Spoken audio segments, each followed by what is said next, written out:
Hi, everyone. Welcome to today's fireside chat, MustardHub Voices Behind the Build, where we talk with people building, backing, and running better workplaces. I'm your host, Curtis Forbes. My guest today is Scott Greenberg. Scott Greenberg is an international speaker, business performance expert, and founder of the Hourly Employee Management System. He's the author of The Wealthy Franchisee and Stop the Shift Show, and a contributor to publications like Nation's Restaurant News and Entrepreneur. Scott has delivered keynotes and training in all 50 US states and around the world with clients including McDonald's, KFC, Allstate, Wyndham Hotels, Remax, and the US Air Force. Welcome, Scott. Thanks, Curtis. I could not have said that better myself, even though I actually provided you those exact words. So nicely done. Thank you. It's really good to have you here. Now, you and I have been getting to know each other a little bit. You have a really interesting career. How do you explain what you do to others, especially those in completely different spaces? Right. Well, it sort of depends on, the situation and if I think that they're a prospect or someone who's just engaging me in chit chat. Fair. If it's a person sitting next to me in the airplane, not a client, well, then I just say I'm in insurance. No, again, it really does depend on who I'm talking to and how much I want to go into it. But generally, I say I help people grow their businesses. And sometimes I'll be more specific and I'll say I help people build high performance cultures of hourly employees. Or I do a lot in the franchise space. So I say I help people run better franchise businesses. Yeah. And then when they start to ask follow-up questions, I say my focus is on the human side of business. So I help business leaders think, lead, and serve at a higher level. I love that. Now, I know a little bit about what that journey was like, or you've told me a little bit about it, but for everybody who hasn't heard that, how did you get here? What did your career journey look like? I was a graduate film student at NYU when I was diagnosed with cancer, stage 2 Hodgkin's disease. And so I had to drop out of film school, spend a year fighting that. And at the end of that, a friend of mine was putting on a leadership conference and needed a keynote speaker and got the idea to invite me to talk about my experience and how that applied to leadership.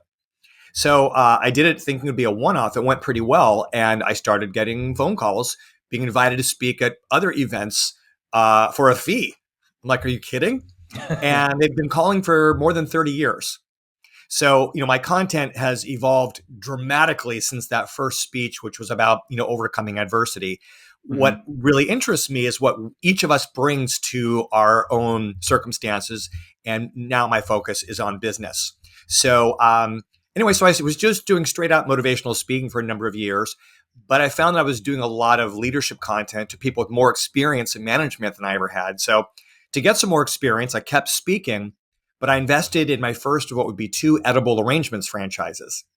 So I did that while still speaking. Either I'm on the road speaking or I'm at my stores, and did that for 10 years as well. Starting then getting a lot of opportunities to speak and do training and consulting in the franchise industry. And that led to my first book, The Wealthy Franchisee. And then I found that in that space, people really struggle with hourly employees. So the last few years, I've written a book and created a whole system that's all about helping people manage their hourly workers at a higher level. So the whole thing has evolved into a lot of speaking and training, a lot of writing and consulting, just helping people be more effective with the human side of their business, which I think is the most important side. I love that. And you don't just talk the talk. I mean, you lived it, you worked it, you walked the walk. You saw how the things that you teach, that you write about, that you consult about, you saw firsthand, how they work. Yeah, well, I'd like to say that I walk the talk, but I also, fell the fell. Meaning I made a lot of mistakes, right? And learned from those mistakes. And, I think that's important as well. What I've learned as a speaker is, people enjoy hearing about people's success stories, but they really get a lot from hearing about people's mistakes and how they overcame it and what they learned, along the way. So I've had some successes, but I've also had some very useful failures. And so I try to share my, roller coaster of a journey to help Yeah. other people. Well, what's the saying? Good decisions come from experience, and experience comes from bad decisions. That's, yeah, absolutely true. Well, you do some amazing things for people in the franchise space specifically. You brought that up. What kind of clients do you work with, and why do they come to you? A lot of franchise brands come to me because they realize they've got the system down, they know how to market, they've got a great, desirable product and service, but Mhm. believe that their franchise owners could benefit from a little bit of outside perspective about how they are a factor. And there's a lot of things that impact a franchise business, but nothing more than the franchisees themselves. And that's part of my messaging, that you're either an asset to your business or you're a liability. And often it's, you're doing a bit of both in different areas of the business. And so I really get a lot of satisfaction out of helping franchisees see all the areas of their business where they're in complete control and help them see all the ways in which they could be more effective. So getting out of their own head and making decisions with courage, building a more trustworthy relationship with better communication with the franchisor, focusing on continuous improvement. Spend a lot of time these days telling them how to get more from their teams, how to do better hiring and have better retention, and how to boost employee performance, and then how to create customer experiences that it turns customers into brand ambassadors, and it makes them want to shout out from the rooftops about your business and make them want to, come back and use you over and over again. So those are the areas where I help, franchisors who bring me in to speak or do training for their franchisees. So, for these organizations, I mean, tell me what are these problems specifically? And I guess so it sounds like the franchisors are typically the ones that are reaching out to you, not necessarily the individual franchisees, although the message really speaks to the entire network of business owners. What problems are you obsessed with solving for these organizations at both levels? I do have individual franchisees who reach out to Okay. me for coaching, consulting, or to take one of my online courses. Most of what I do is the live speaking, and so yes, it is the franchisor who is bringing me in to speak to all of their franchisees, generally at their annual conference. Okay. Um, so I clarify that, but I forgot your question. So the question was, I'm just talking specifically about the problems that you might be really yeah, sort yeah, of yeah. obsessed with solving at both levels. So again, I began as a motivational speaker. So all that personal growth stuff is what I just find delicious. And a franchise is such a great model to really understand human behavior, because you have all these people running the same business. So there's these controllable, controls, but then you can identify the variables. Like if we're all selling the same thing in similar markets for the same prices, with the Mhm. same opportunities and the same threats, what is it that separates the high performers from those who still aspire to be high? That's the stuff that I find really interesting. And so franchisors come to me to discuss that with their franchisees, because a lot of franchisees, they buy into myths about why the top people are great. Like they think it's just about location, Yeah. or they're working the hardest, or putting in the most hours, or maybe they're the franchisor's favorites. And like location, yeah, these things matter. But what happens all the time is someone thinks they have a terrible location, they get out of the system, they sell it cheap to another franchisee who turns it around and makes it hugely successful. So the franchisees themselves are the biggest factor along with everything else. And so franchisors will come to me saying, we care so much about our franchisees, but they don't think so. Or we've got a system that's proven, but they don't think so. Or we have this new technology or these Yeah. new systems, but there is resistance to embrace it. Or we understand because we work with them, been doing this for so long, the marketing that needs to be done, or the level of customer service that's needed to really win over your community. And Mhm. so they come to me to help franchisees understand all the ways in which they still have control over their business. And because I'm not the franchisor, I'm someone on the outside, but who's been in the shoes of the franchisee, I can come in with hopefully a little bit of credibility so I can help them uh, see the bigger picture. And it's gone well, and written a book about that. And Yeah. so I'm there to kind of help franchisees be the best versions of themselves, because until they are, they'll never know how good the business can really be. So, I see a lot of businesses that will sometimes promote people into management roles, maybe without actually teaching them how to lead. And in your work, I'm really curious how often you see, or maybe some examples of these kind of people challenges that get in the way of the progress that either they're trying to promote, or that you're trying to help them implement. Yeah. So, a little more than half of my clients are franchises. I'll talk about that first. And so, what happens all the time is that, people who've had very little or no experience at all managing people, they buy the franchise and suddenly they're the boss, right? And most franchise brands don't provide a whole lot of training in managing employees for a Right. few reasons. Number one, I don't think they really know how to do it. And it's a tall order that they should. I mean, they have to be experts in oil changes and ice cream and killing mosquitoes and all the things that franchises do. They're not necessarily experts in managing people, right? So the hope is that the franchisee brings that, but that's not always the case. So they don't necessarily know it. Sometimes they're afraid to teach it if they do know it because they don't want to be looked at as joint employers. Right. Even though when you look at the laws, it's really about dictating HR policy as opposed to educating franchisees. And that's what I'm trying to help these brands understand. But often it's just considered this second tier soft skill, which I just think is ridiculous. It's really important. So people have no experience often managing, and suddenly they buy a business, they become a boss, or maybe they have a lot of experience managing employees in a white collar corporate setting with educated, self motivated people Mhm. who then are shocked when they're working with hourly workers who very often have less experience and less education. They don't do as well with abstraction. Mission statement might not mean anything to them. It's a completely different marketplace. Yeah. We always have to adapt our products and services and marketing based on who we want to sell to. We also have to change our management based on who we're managing. So in the franchise world, I feel like there's just so much room to improve. And that's why I am really trying to own that space. I've written the book and created the hourly employee management system, doing all these presentations on that. Outside of franchising, it's the same thing that you have people running businesses or people running gigantic companies. And there's so much that's got to get done that they promote a really competent employee to management, not appreciating that management is a completely different skill set. So they'll teach them the systems, maybe how to run payroll, how to, do certain reports that only managers do, that kind of thing. But the people management side, how to build culture, how to engage employees, how to motivate, that's usually just glossed over. And Yeah. Gallup just came out with their annual report on the state of the workplace, and every year they talk about how employees are not engaged. Well, level of engagement has gone down even more, but in particular among managers. So these Hmm. companies are not doing a good job even engaging their managers. How can they possibly engage their employees? So it's a real problem. I see it as a real opportunity that I'm trying to help companies, embrace. Well, you've mentioned the books, The Wealthy Franchisee, Stop the Shift Show, and I do want to give you an opportunity, which I will later, to make sure you can tell everybody where they can find it and where they can get their copy. I highly recommend them. They're a great read.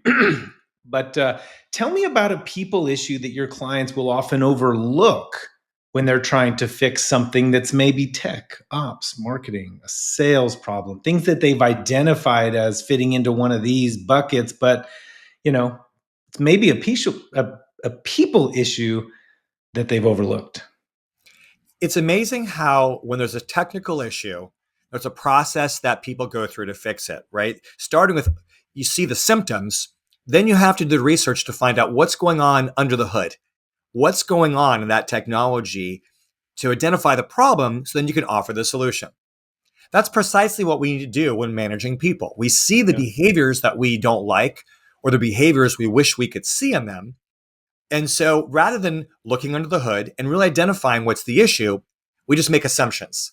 They're lazy, they're entitled, they don't care. They're all these things, these cliches, this narrative that people have been echoing for generations, right? Every generation has said that about the generation that comes after them. So they make assumptions about what the problem is, and it really might be something very different. And so I think that management needs to do a better job of really understanding their employees. What slows them down? What causes them anxiety? What gives them excitement? What do they value? What really matters to them? Because the answers to those questions might be very different than the assumptions that management makes. You you were just making reference to how every generation, has these same feelings or comments or perceptions about the upcoming generation, and you tell a really great story. Last time I saw you speak, you told a really great story about that. I want you to tell us some of that right now. I love hearing this, and I desperately want to hear it again. Sure. So we have this phrase, kids these days, right? Yep. And it's not just these days because Yeah. people have used that phrase for generations. And so I think when you saw me speak last year, I know the conference you're talking about, I shared that, when suddenly millennials enter the workforce, there was this Time magazine cover referring to them as these, lazy narcissists, that sort of thing. And that was written by a baby boomer, right? But in the 70s, New York Magazine had a cover, referring to baby boomers as the me generation, right? Then I shared a quote, again, criticizing young workers that came back from like the early 1900s. Then I shared another quote bagging on young people that dates all the way back to Aristotle. It was a quote from Aristotle. And the joke that I make is that, Aristotle's parents, were, criticizing him. What's wrong with this kid? All he does is sit around and think. Every generation does this, right? Yeah. But what's interesting is this. So my son's going to graduate college in a few days. My daughter's in college. And so we have more time. So my wife has gone back to work. She's into ceramics. So she's now working at a ceramic studio. Oh, She is awesome. one of the older people there. She's in her mid 50s. So she reports to someone who's in her mid 20s. Hmm. So now they wouldn't say kids these days. If anything, quite the opposite, like all these old people who don't understand. But what's interesting is in this workplace, there is the same dysfunction as every other workplace. My wife being expected to do things where they've never trained her because they're too busy, communication problems, all that kind of stuff. And again, my wife is smart and she's mature, so she's like navigating through it. But it's still, poor management that's going on and Yeah. not the best culture, not the best team dynamic. And so, we can blame younger generations, but sometimes I think that there's a gap between generations because we make assumptions. We're not understanding what they value and we don't know what drives them. And I will say this about the youngest generation in the workforce right now, which is Gen Z, is most of them are still growing. Most of them aren't 25. Our brains are still growing and developing and maturing through age Right. 25, right? They're not yet the people that they're going to be. So they will be the leaders. They will be mature. They will, just like millennials have survived, and I'm Gen X, and even though my parents called us slackers, somehow we've survived this long. Gen Z is going to be fine, but they need our help to grow and to develop, especially in the workplace. And it's those managers and business owners who are willing to facilitate that growth. They're the ones who are going to see better performance. Yeah. Yeah, I totally agree. I want to hear. So some of these, let's talk about some of the organizations that you really admire. Some clients maybe that you've worked with that do a lot of really great things. And among some of these organizations or the teams, right, that you might admire the most, what are some common traits that stand out when they truly get it right? First of all, they make it a priority, right? Their mission statement isn't just something that's slapped up on a poster or on the website. It's like a living, breathing part of their operation that they talk about it, they focus on it. When they talk about performance with employees, they connect it back to their mission or to their values or however it is they talk about it. They're willing to take that step back and talk about the bigger picture. And I'll give you an example of Okay. two, well-known restaurant chains that are known for this. And I don't want to, beat a dead horse because they've been talked about so much, but I'm based in California, so we have In-N-Out Burger, bit of a cult Mhm. brand out here, and then there's Chick-fil-A. Both are really big into the culture. Now, I've written about this, and some people have posted in comments. Well, it's also worth noting that both those organizations identify with religion, right? That's widely known, and so I do think that's significant. Not that they're praying their way to big cultures or to success or great sales, but I think because that factors into how they think and how they operate, they have different, bigger conversations.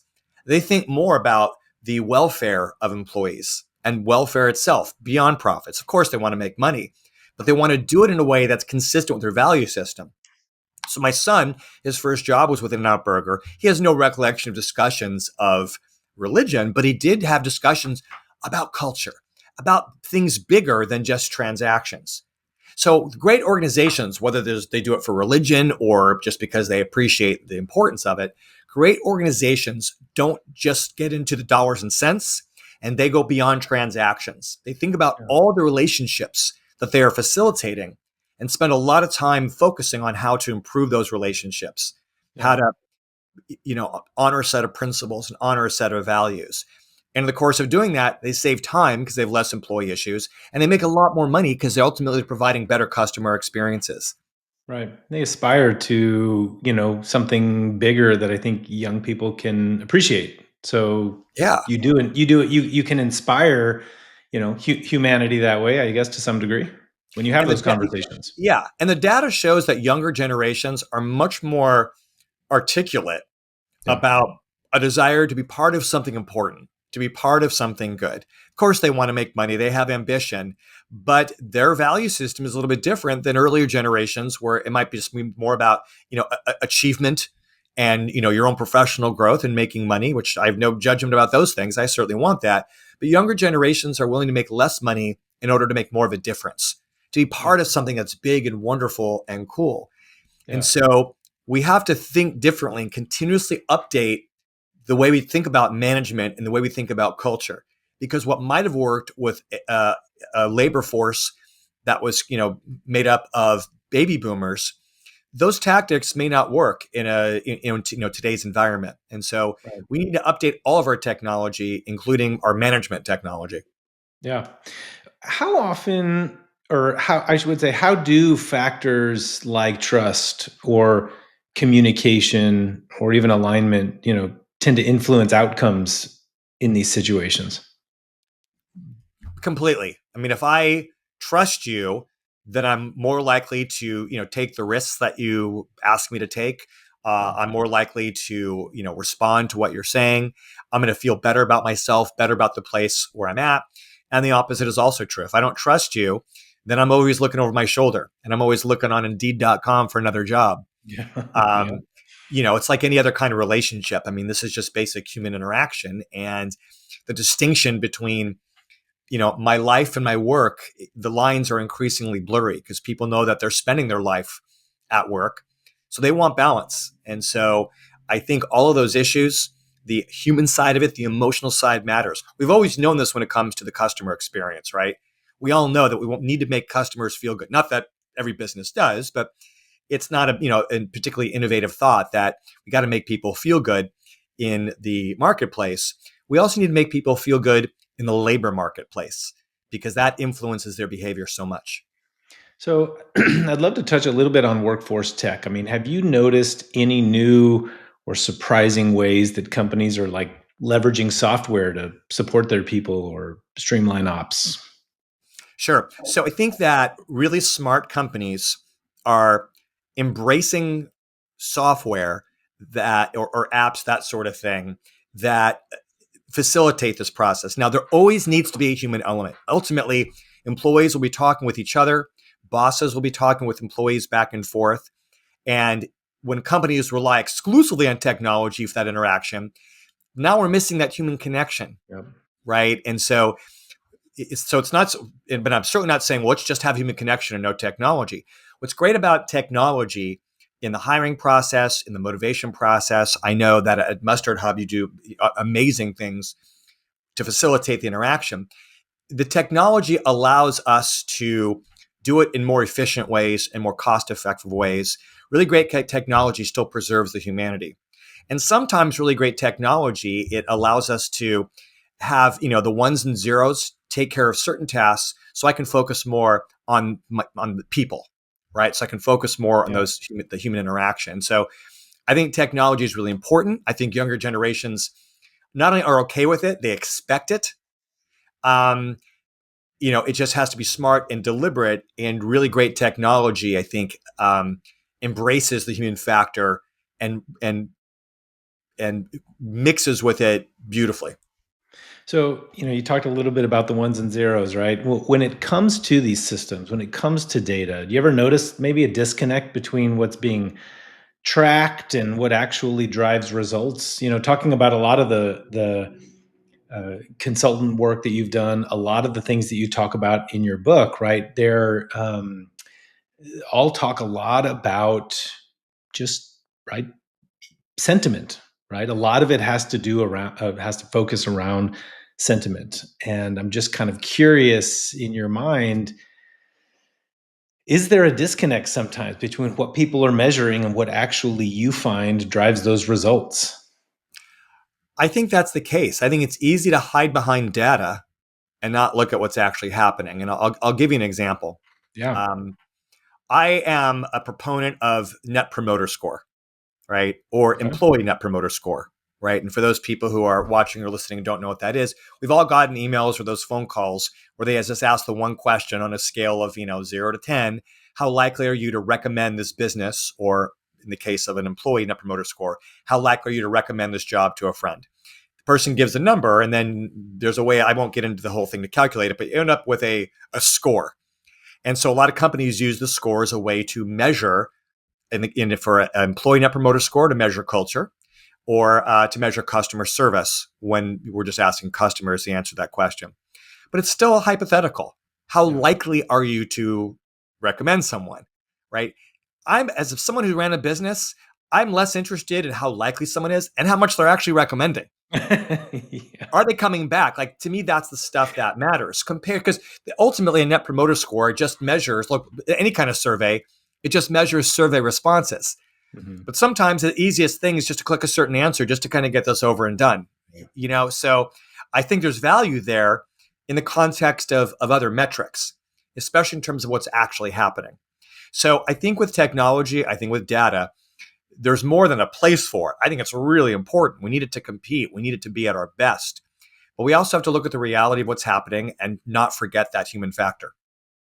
So if you could design a dashboard to reveal just one key people signal inside an organization, what insight would you want to surface?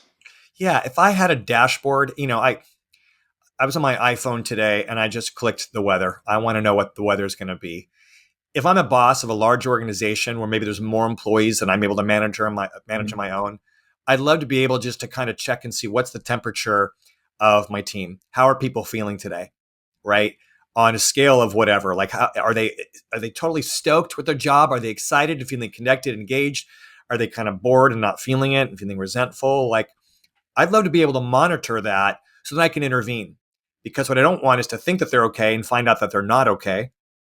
Um, or if they are okay, then I want to reinforce that. I want to be able to take action before it's too late, before I lose people, before culture takes a hit. And when things are Yeah. great, I want to feed that fire. I want to reinforce it. Right. I So love that. I feel like I should. I'm actually really glad this is being recorded, so I can go back and take notes on it. good. For And there's evidence that I gave you that idea. So Yes, just yes, remember yes. that too. Yeah, for sure. So, I would love. So I think one of the things that's really powerful for me, especially when I talk to you, I feel like I get a lot of real, just real world stories about impact. Right. I want to hear about a team, about a client, or an organization that experienced maybe a turning point, right? Good or bad, actually. And like you said, sometimes we learn the most from our failures because of a people related dynamic. Any that stand out? Um, okay, I'll share one story. It's sort of like, You hey, don't have tell to me a name joke. I know a thousand jokes till someone says, tell me a joke. So you're putting me on the spot, but I'll share one story that involves the business that I had. And, I'm a humble guy. And even when we won an award for best customer service out of 1,000 stores, edible arrangements, and my Oh, wow. manager won manager of the year, I attribute a lot of the success we had to my manager. So I'm going to give her credit, not say it's because I'm such a good boss, other than setting her up to be an amazing boss. She actually won the first ever manager of the year at Edible Arrangement. So they could have given that award to anyone. They gave it to Jennifer. And so I'd like to think with some of my input and guidance, Jennifer worked really hard on building culture. She held people accountable. She watched our labor costs, but she also made sure that people's needs were met. And we had conversations about their values and what they wanted. And, I was really, big on making sure that this job for every employee was a stepping stone towards whatever their ambitions were. And we had those conversations. I wanted them to feel that way. So sometimes we'd have after work training programs. They're still on the clock. And I would be, giving them a workshop that I might give to clients on something about professional growth that wasn't directly related to our business. They didn't need these skills to do business, but I knew by giving them these skills, it would engage them more in the job. Anyway, we had an awesome culture eventually. It took a few years and I made a lot of mistakes and I drove some people away. I learned a lot through my mistakes, but we had a great culture. Then we sold the business. And the guy who bought it from me, knew that Jennifer was amazing. He said, "Does she come with the business?" And I'm like, "Well, I'm not a pimp. I can't sell her out, but, she'd be open to staying." And so he ran the businesses very differently. Yeah. He didn't believe in celebrating, birthdays. He's only in celebrating work anniversaries, and undid a lot of things that we did for, to culture. He just didn't think it was important. Just went back to the regular business metrics, and you have to rule with an iron fist across the board, rather than looking at the employees and thinking, what does each employee need at this moment? And ran with an iron fist. And I don't know what his sales numbers were, but I know that I had built this awesome team that by the time I sold the stores, most of those employees had been with me for more than 5 years, which in an environment like that, is amazing. Yeah. Just about all of them were gone within a year. And after 1 year, even Jennifer was gone because it was just a very different place. Different. Right. Yeah. Even though it was the same business, right. Yeah. It just was managed very differently. And so, look, for all I know, the guy maybe doubled sales. I don't think so, but it could have happened. And so I'm not going to say that my way was better, but yeah. So I really should say it's Jennifer's way. I want to give her the credit. She's the one who actually executed. It's really interesting how you can see, and it's almost as close as you'll get to a side by side view, literally, because you sold the business and left, and almost from day one, right, of the new ownership, a very different culture, and kind of seeing how 5 years in an industry and business like that is remarkable. If they'd stayed with you that long, and that's so. Give me one insight that you've gained, not about tools, not about tactics, really, purely about human nature. Give me some insight, just purely about human nature that, something that you've gained. I've come to appreciate that each one of us has a unique value system. Yeah. What that means is each one of us has things that we care about. And our parents try to influence our value system. They do their best to teach us what's important, and they have some influence. Our friends influence us. The news influences us. Every environment that we're a part of has some kind of influence. But ultimately, I'm one of 3 siblings, and my value system is very similar to my brother's. It's very similar to my sister's, but they're not exactly the same. So each one of us has our own unique set of desires and fears and ambitions. And I think understanding that every person's individual combination, understanding their unique frequency is the key to attracting, retaining, and motivating them, whether it's an employee or whether it's a customer. That if I really can figure out what my customers want and I can provide that better than anyone else, then they're going to come. And it may be different than what I think. Now, again, when we talk about a customer base, you kind of have to generalize. There's no way to really get deep with every individual customer, and you can't do this with every single employee. Yeah. But with open eyes and open ears, and you ask the right questions, you can start to see some trends. And so I found out that Edible Arrangements, my customer base, they didn't care as much about price. I mean, of course, they'd save money. They didn't want to spend money, but that was less important to them than reliability, less important to them than quality. Yeah. And so if someone's pushing me to always offer a discount or that kind of thing, that's not speaking to what they want. Yeah. And same thing with my employees. And so I guess the idea is we have to clear our heads of our assumptions and dump the golden rule. Curtis, I shouldn't treat you the way I would want to be treated because you have a different value system. You might have different preferences. You want to be treated differently. So the platinum rule is treat other people the way they want to be treated.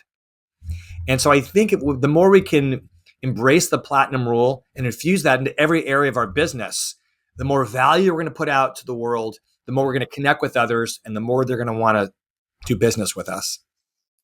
So looking forward a little bit, as companies become more deliberate about how they support their people, how do you see maybe your own work adapting or evolving? I think that the dependence on technology is not going away. It's only getting bigger. And Yeah. so, for me, I have to stay on top of that. But then find the human side of it. How can we make sure that that human side is still there? Because it's generally the human side that distinguishes one organization from another. Because eventually everyone's going to have, the same technology, that kind of thing. And so, I think it's important to, always see what's the human side. So AI, everyone's embracing AI. I embrace AI. I think it's amazing. But there's still a human side of it. So how can I use AI to better connect, to better inspire, to make people's lives easier, as opposed to how can I replace myself? And so I think that that's something that we need to do. So, one thing I appreciate about, the business that you're in is that, it's technology, but the purpose of that technology is to create cohesion, to create culture that ultimately comes down to that human thing. So for you, it's not about technology. You're in the business of building culture. That's the focal point. The technology is just a tool to make that happen. So I think that all of us need to, I think there's lots of opportunities with technology, but we can't lose focus of the thing that influences human behavior more than anything, and that's how we make others feel. So you made a comment a little while ago. I kind of want to go back to this scenario, right? You're on a plane, a person sitting next to you. Let's say this is a business leader, right? And turns out you just landed, so you only have a little bit of time before you get your bags and go.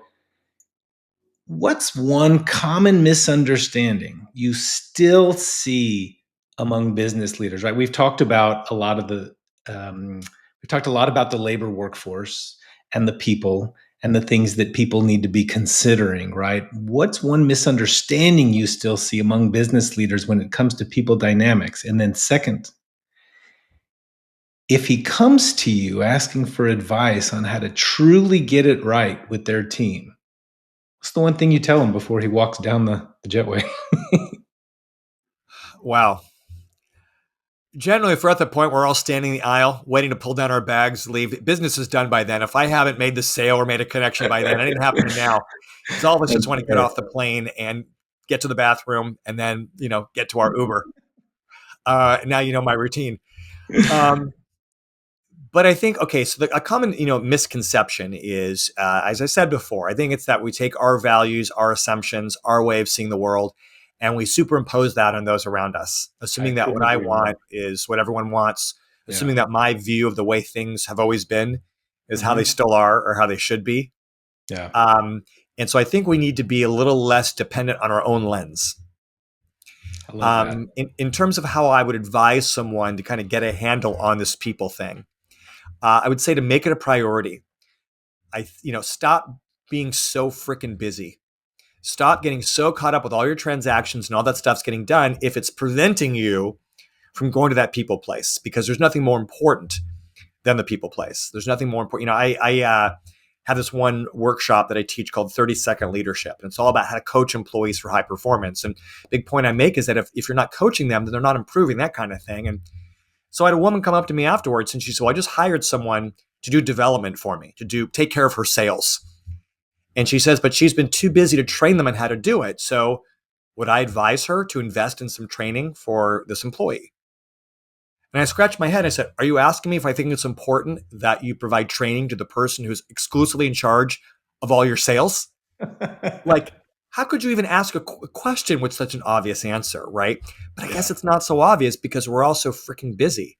And so we need to prioritize. We only have 24 hours in the day. We have to prioritize our focal points. I think it needs to start with people. Yeah. And then as people around us can be more successful, they're going to save us time because they're going to take care of all this stuff for us. I love that. I love that. Before we wrap up, I want you to tell everybody about the Wealthy Franchisee Stop the Shift show, where they can find it, and how they can learn more about the hourly employee management system. Sure. So, yeah, two books. One is called The Wealthy Franchisee, Game-Changing Steps to Becoming a Thriving Franchise Superstar. It's all about what franchise business owners can do to be just like those top franchisees who are killing it and making money and have high quality of life. So, and all like real world stuff. There are lots of tactics and stories, that kind of thing. My newer book is called Stop the Shift Show, Turn Your Struggling Hourly Workers into a Top Performing Team. Billion books out there in management and leadership, almost nothing out there on how to manage hourly workers. So this book is about them.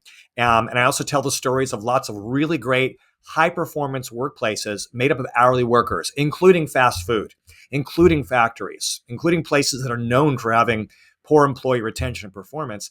I found places that are the exception, and I've learned what they do to make them special. So this book is about stopping that shift show and making it great. So these books are available. There's also an audiobook.